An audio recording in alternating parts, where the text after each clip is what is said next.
$194.2 million at the box office to its $92 million Okay. budget, proving to be way more than just a modest success.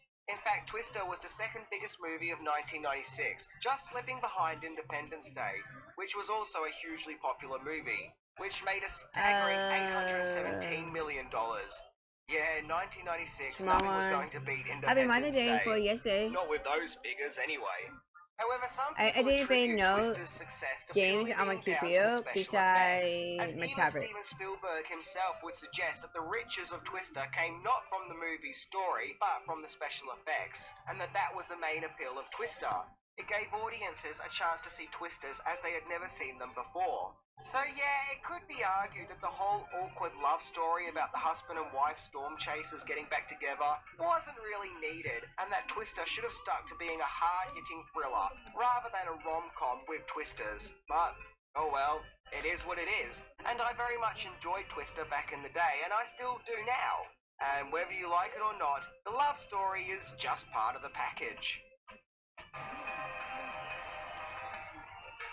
But that said, I can understand others thinking that it gets in the way of the spectacle of the movie.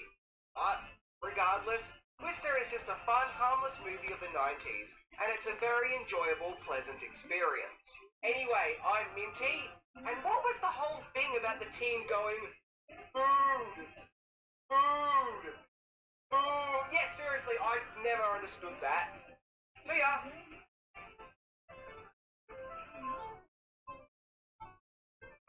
Hey guys, Minty here, and today we're looking in the traditional Pranks and Jokes collection box. 18 classic pranks to scare and surprise. Well, of course, anyone who knows me?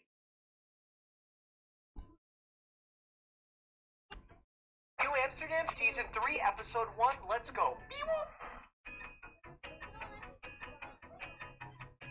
Shout out to everyone who's gotten their vaccine. Hashtag This Is Our Shot is an amazing campaign of our healthcare workers showing themselves getting their shots. Talk about leading by example. And I hope that everyone talks to their primary care doctors or other health professionals about getting their vaccine.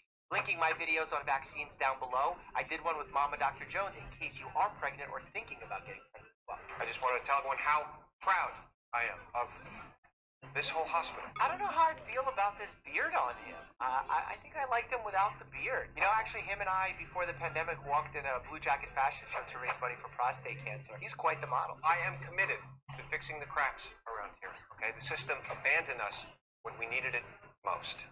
And I vow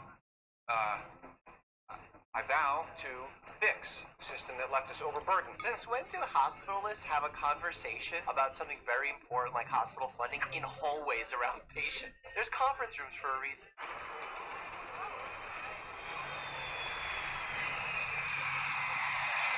Okay. Is this a Sully moment? U.S. Airways Flight 1549 landing on the freezing cold Hudson River, all because of heroic Captain Sully and his fabulous crew. Whoa! This is a Sully moment.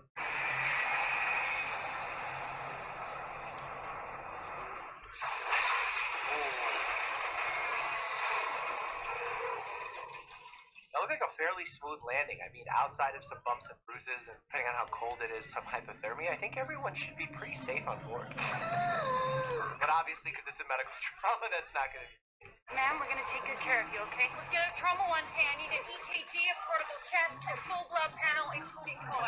Ordering blood tests in a situation like this is important, but the first thing you want to do is get big, large bore IVs into both arms to give fluids and blood in case the person's bleeding out. That kind of access is the most important thing to someone's survival. Obviously, airway and breathing as well, but I already saw that she is in that airway, clear and breathing. Neck vein suspended with muffled heart sound. Tamponade from blunt force trauma. That means she's actually bleeding in an enclosed space into the lung cavity, into the cardiac cavity, and as a result, if you have so much fluid around the heart, it can't expand fully, because when a heart beats, it doesn't just contract, it actually has to relax, and if it doesn't have room to relax and expand, it actually doesn't get enough blood flow to itself, because it's a muscle, it needs its own level of circulation. Co-pilot receives abdominal blood lack and blood loss. Heart rate up to 180, BP down to 108. So with a patient who's bleeding from the abdomen, has a laceration to the abdomen, a low blood pressure with a high pulse can mean that that person's bleeding out, losing blood. Because what's essentially happening is you're losing pressure in this closed arterial and venous system, in the circulatory system, and your heart is trying to compensate by increasing the heart rate to try and get more blood flow to the areas that aren't getting enough oxygenation. It's a compensatory mechanism there. We'll do our best to stay out of your way. We just need to interview every crew member and passenger who may have pertinent information. Well, roger that. As long as it doesn't interfere with patient care, I will help in any way I can. Understood. We want to start with the pilot. Captain Stotts? I'll find it for you. Why are they going to the director of the hospital for this? Like, if they just walked in, went to the head triage person in the emergency room, they can get all this information. They are law enforcement, technically. They don't need to go to the chairperson of the hospital. It's your job to investigate, and it's our job to heal. So once we're done... Dr. Goodwin, to clarify, you're blocking access to a key witness.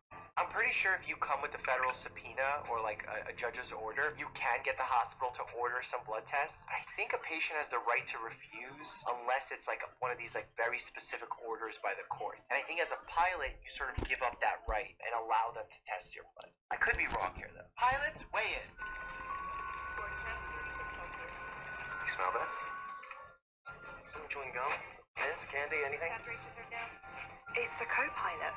It smells like ethylene glycol. Antifreeze. When the plane crashed, maybe a hose snapped, her open abdominal wound. Absorbed it, which is why we can't get the blood. To clot. Push for miprazole. Should act as an antidote. That's a very advanced situation. That a part of the antifreeze of the plane stabbed them in the stomach and is now pouring that poison into his stomach. Jesus, what a story. Oh, well, he must have been stabbed with tubing that had ethylene glycol from the airplane, and then it pumped into his stomach and then hurt his bile duct because the liver enzymes were slightly inflamed. Like, oh, never happening in reality. Liver enzymes are elevated. How high? 3.5 times normal. That's so mild. The liver enzymes being elevated 3.5 times normal is not great, but it could be just shock because it's not getting enough circulation. Well, that's a good time to mention some stuff about liver enzymes. They're called oftentimes LFTs, which is liver function tests, but the reality is they do not represent whether or not your liver is functioning well. They're actually signs of liver inflammation. And if you have damage to the liver, you actually leak these enzymes, and as a result, if they're elevated, your liver function tests are saying that there's damage to your liver. Now what?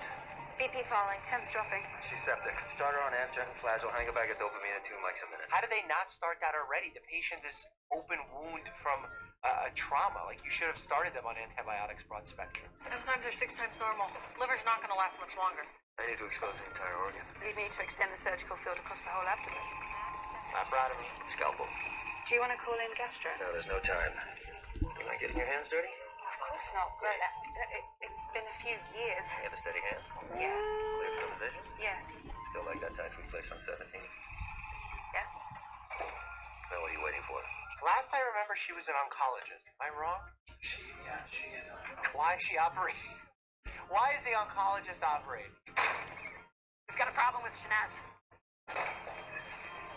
Dissecting aortic aneurysm. Couldn't see it till I drained out the fluid. That's a problem. So basically, an aneurysm is a ballooning of the main artery that's usually coming off of the aorta, which is the main artery that comes off of the heart. If you have this ballooning, meaning there's a weakness in the wall, and a dissecting aortic aneurysm means that there's a tear inside this wall. These ballooning sections of the arteries, these aneurysms, are more likely to tear because there's less tissue there. It's thinner. What does that mean, Dr. Walsh? The aorta could rupture. Well, if it tears, it's basically rupturing. A lot of times, the classic sign is a patient comes in either with very bad chest pain or very bad back pain. And sometimes these dissecting aortic aneurysms are missed because sometimes doctors unfortunately misdiagnose it as like back pain or some kind of sciatic type pain, when the reality is they need to rule out this dissecting aortic aneurysm, which can be done with an X-ray, an EKG, or a cheetah scan, an ultrasound.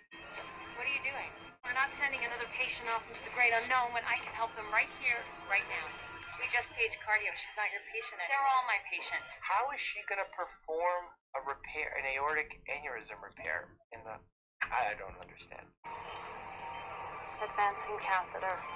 Okay, I'm at the aorta. Is she really performing some kind of aortic repair as an ER physician? I don't know. Like, I've never heard of this or seen this. Someone please tell me if I'm wrong here. I don't think this is appropriate. BP's dropping. Dissection's extending.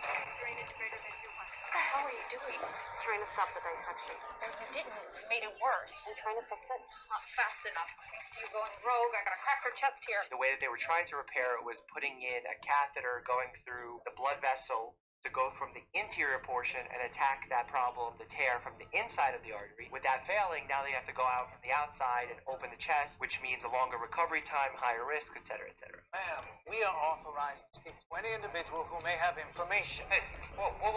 Enough. You don't have the right to come into this hospital and rip a patient away from their doctor, violating HIPAA rules. As a matter of fact, we do.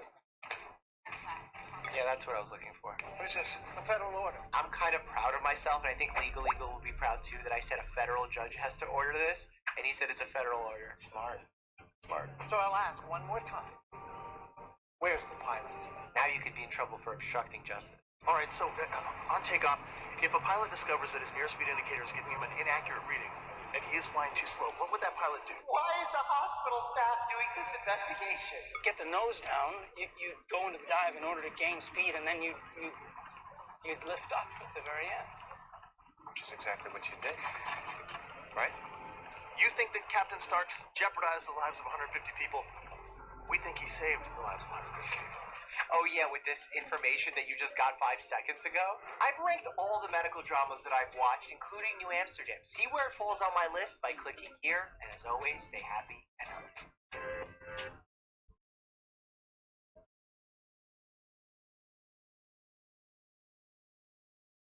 Oh, she looks so cute.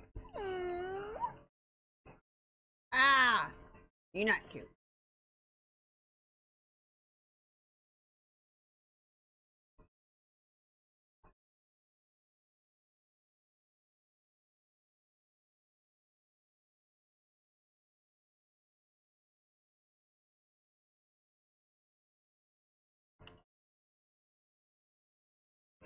Lucky number 7 is one that I know I'm gonna get heat for. Please don't attack me. I'm sorry. I've watched a lot of medical dramas over the last 2 years. Some of them really good, and some of them that need a little bit of improvement. A little bit. And to cap off the year, I'm gonna be ranking them from least to most accurate. If you disagree with me on any of these on the list, drop it down below in the comments. I want to know your thoughts. Let's get started.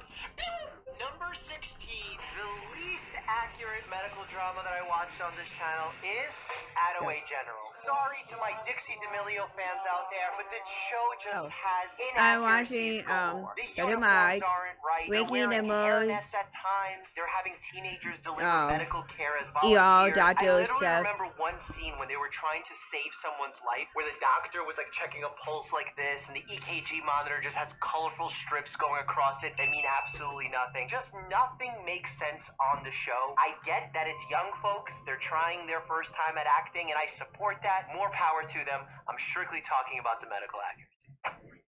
Number 15, and the second least accurate medical drama, Doogie Howser. I can't believe it's this low on the list, but the reality is it's an older show, so the medical accuracy is just not up to par to our current standards. Also, I really remember this one very awkward scene.